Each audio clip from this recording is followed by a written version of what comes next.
Hey, skip Jared. Oh, wait, Jared. Hi, I'm Jared. I'm a geek. What more do I need to say? I've been using Unix since '94, Linux since about '96, '97. What else can I say? I've played with it all. I've done all kinds of things. Large scale systems administration, programming, community management, documentation, lots and lots of voice over IP and telecommunications. I'm one of those guys that just takes this piece here and this piece there and figures out how to glue everything together and build really cool systems out of it and have fun doing it. Out of necessity or out for? Yes, out of necessity and out of fun. I currently work for Bluehost, doing open source outreach. My job is to sponsor open source communities and make open source work, so it's a fun job. This is my son Caleb. I'm his son. He's learning.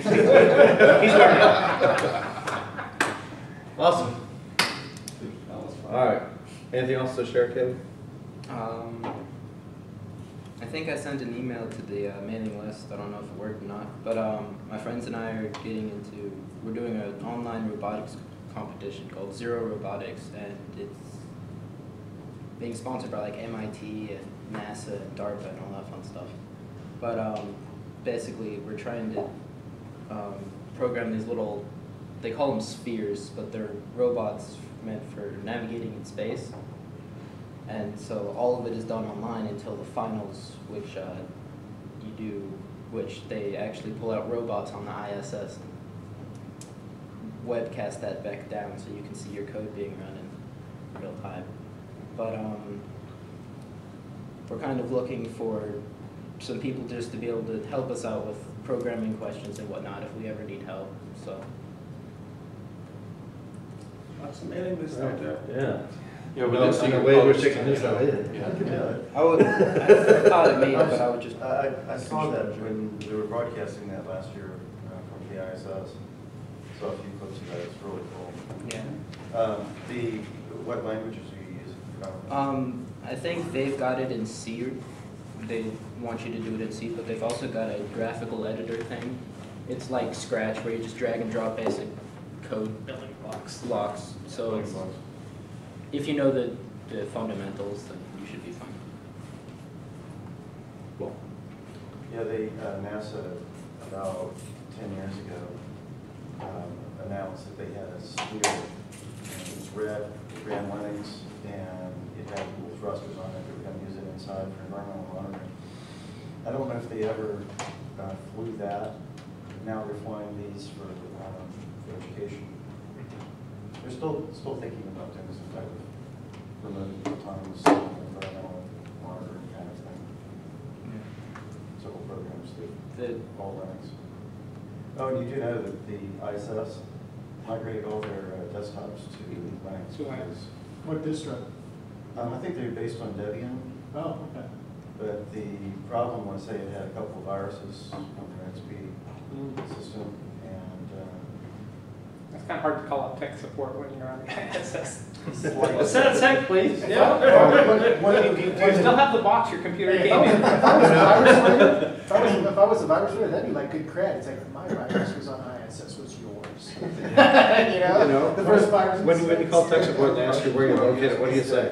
Currently over Asia, currently over North America, currently over Europe. All right, so let's go ahead and get started. How many people here have ever built an RPM package before? Just raise your hand. All right, cool. So I get to pick on Mark and Chris. All right.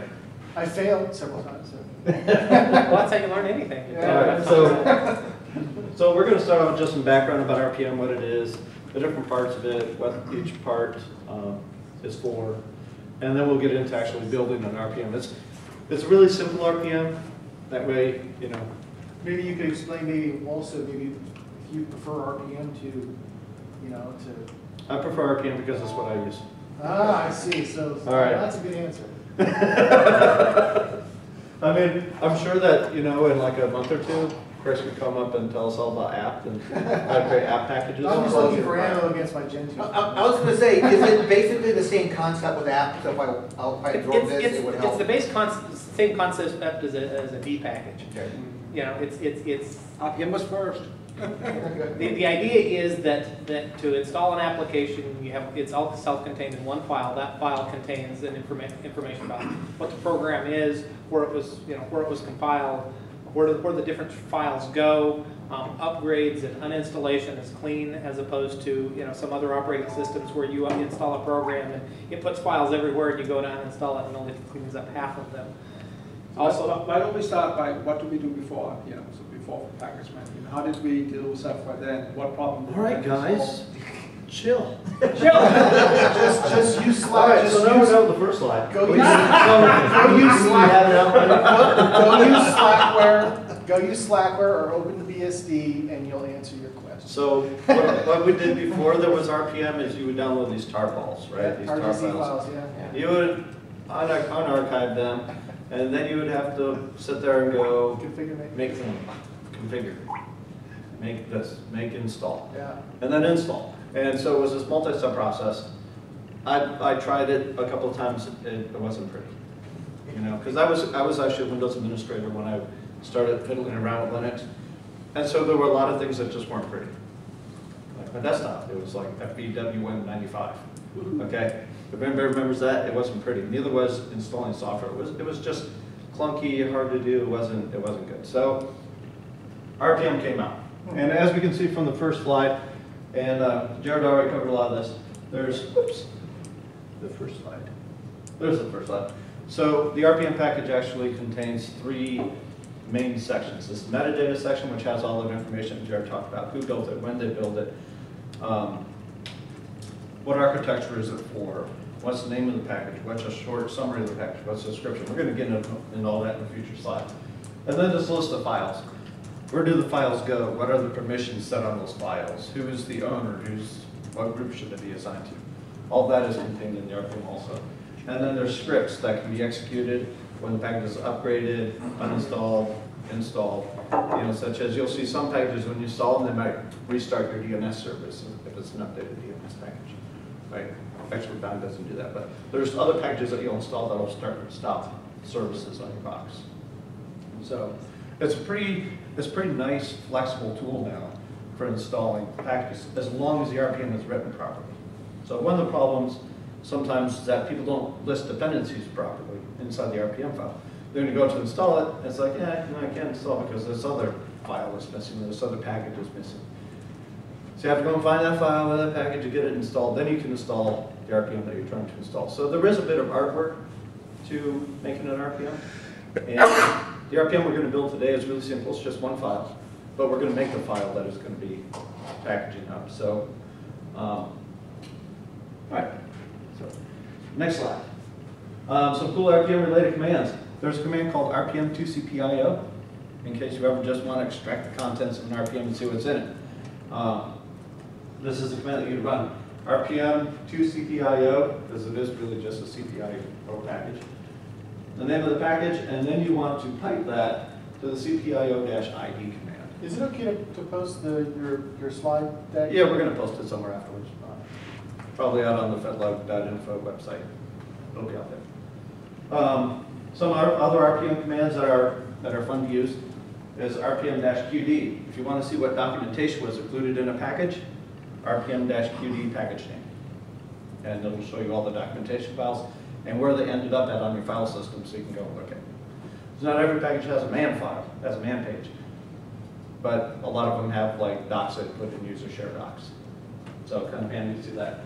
Configuration files, if the service had a configuration file should end up in Etsy. They don't always do that. So running that command will show you where all the configuration files showed up. And again, it's as long as the RPM was built properly, because there's some things don't get built properly all the time. And then RPM-Q scripts will list the scripts that were contained in the RPM so that you can see what took place before or after the RPM was installed. Yep. Two other very useful commands, RPM-QA lists everything that was in the package. Just all of your RPMs. Okay. Yeah. Groovy all, and then you can usually grep that and look for a certain package. Really handy to see if something was already. Also, I would suggest not using the grep for that, and just put your package wildcard after the QA, What do you use grep? because grep takes forever. What's the exact, doesn't make that I long. can't remember, if you need to find what package, a particular file, but which. That's a Yum command, so it's Yum provides Oh, it's Yum, okay. / name of the file you're looking for. You can also do that with RPM, that's minus QF. Yeah, So RPM minus QF, the particular file user bin dash will tell Who you. owns this? Well, I find that's very useful because, you know, a lot of times you'll run software and you're missing a library or something. Yep. You know, you need to know where it comes from. Or the opposite, you find a file on your file system and say, hey, which package installed this file here? You know, who put This file- doesn't look right. This doesn't look right, how did it get here? yep. So RPM, it's a really flexible tool. I'm sure app does the same thing, right, Chris? Mhm. So Do you have, Well, you can do it with D package, but it's. I know this is basic, but do you have any information, one of the things that I'm interested in, this is probably more advanced, is understanding how to run RPM in a local, non-root environment. For instance, if I want to have my own set of packaged RPM softwares that's only installs and only is within let's say my home directory. Is there any That's documentation for that? absolutely not recommended. Now, there are ways to do development using something called Mock that is meant to do test development, test builds, but you're not supposed to want. Well, Muck will create a root environment. for Well, you to build. the use case that I run into in the past is, for instance, let's say you don't have root access and you want to be able to, you don't want to mess up your home directory doing configure, make, install. So your system should stop you, because that is Yeah. insecure. This is why, one part of the reason Linux is, in my world, is more secure than Windows, is that that's not allowed.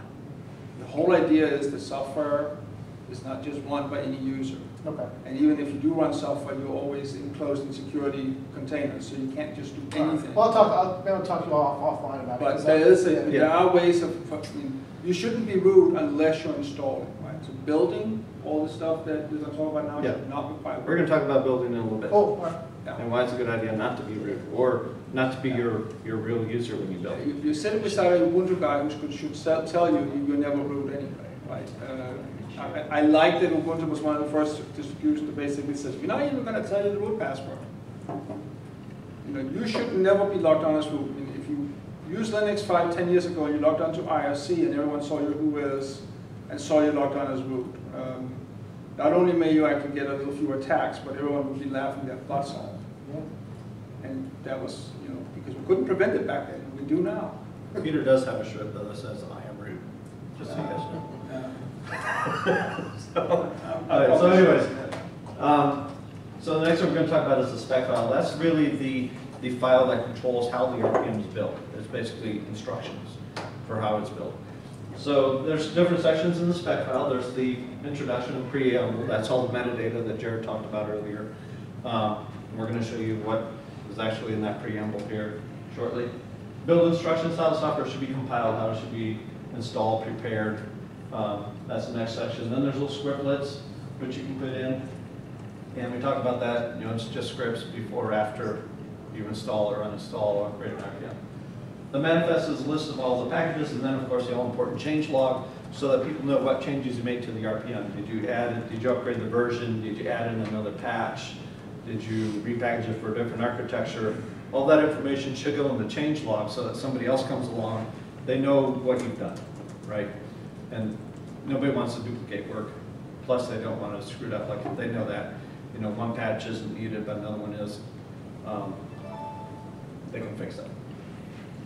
All right, so sections of the preamble, and again, this is all of the metadata stuff. You got the name of the package, the version, which would be like 1.0, a release version. If you're looking at the, I'm going to skip over to a different slide here really quick.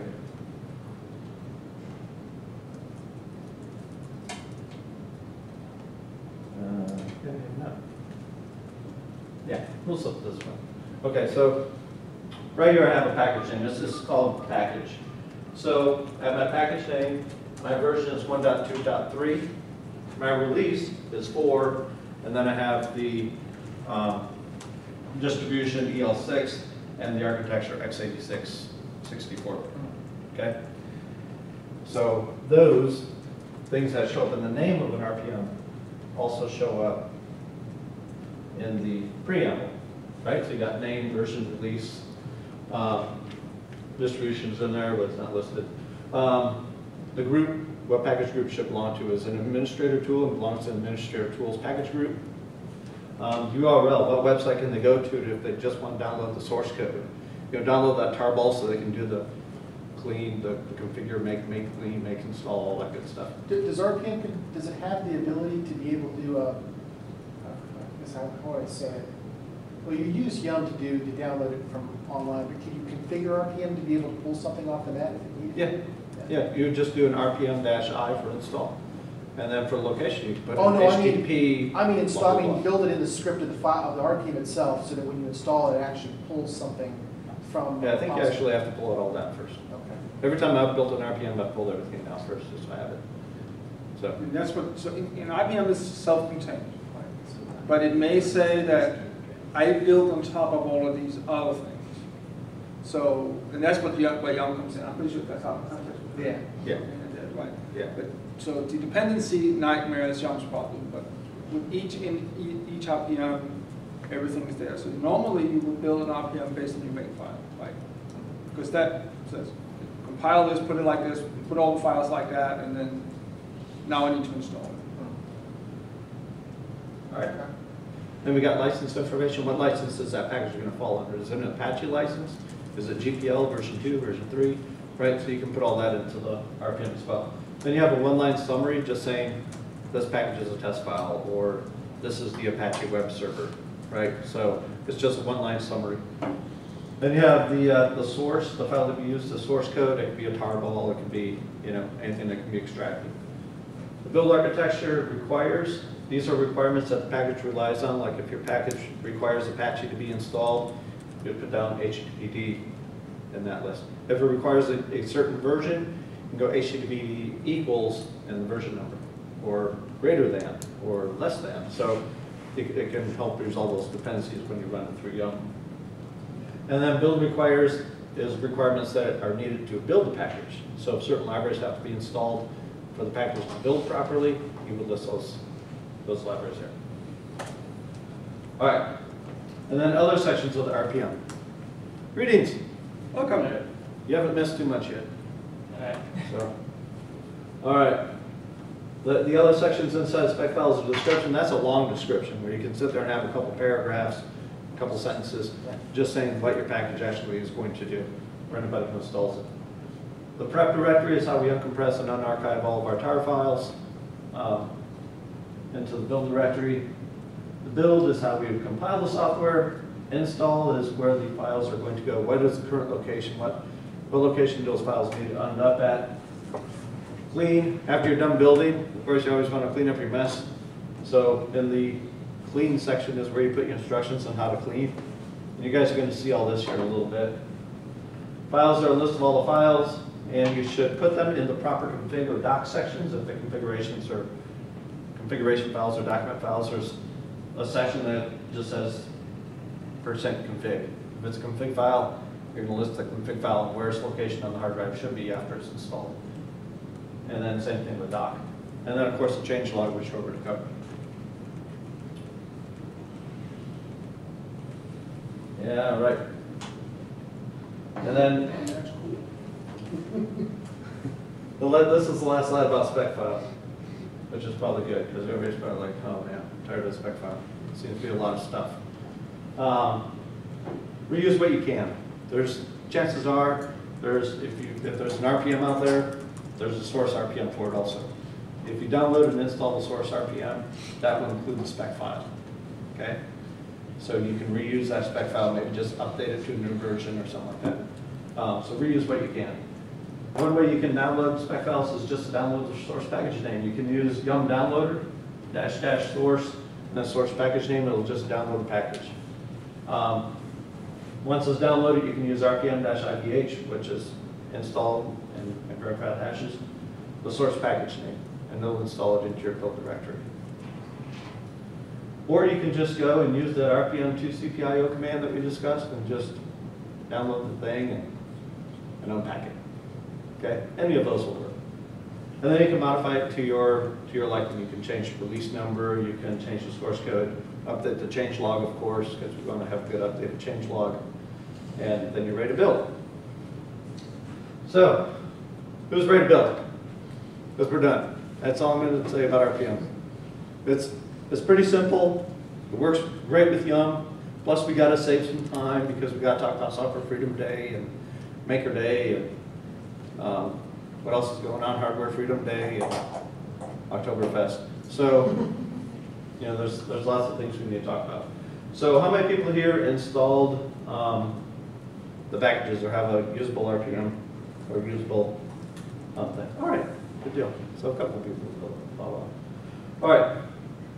So, what I'm going to do is I'm going to go ahead and follow these instructions myself, and because I do have a VM running right here. It's a Fedora 18 VM. And maybe it'll let me log in, hopefully.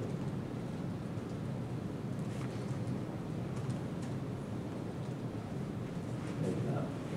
It's wanting you to take your swipe. Okay. Well, that's this. Fantastic. It's a pain. Yeah. You gotta get down on it somewhere. You can also just hit enter or hit the space bar. Yeah, that's what I was doing. It wasn't It working. wasn't working. Yeah, who wrote this junk? Someone who didn't understand, obviously. Someone who didn't understand. It's just me. All right. All right, so now that I'm logged in. The first thing we want to do, and Peter kind of started talking about this a little bit, I'm Is- sorry. is, man, I'm on the wrong screen over here. Okay, first thing we want to do is we want to make a non-privileged user. We don't want to build stuff using our own user account or using root user account, because when it's parsing the spec file, there's going to be instructions in there that could cause harm to our system, right? Potentially, there could be instructions that could cause harm to our system. There won't always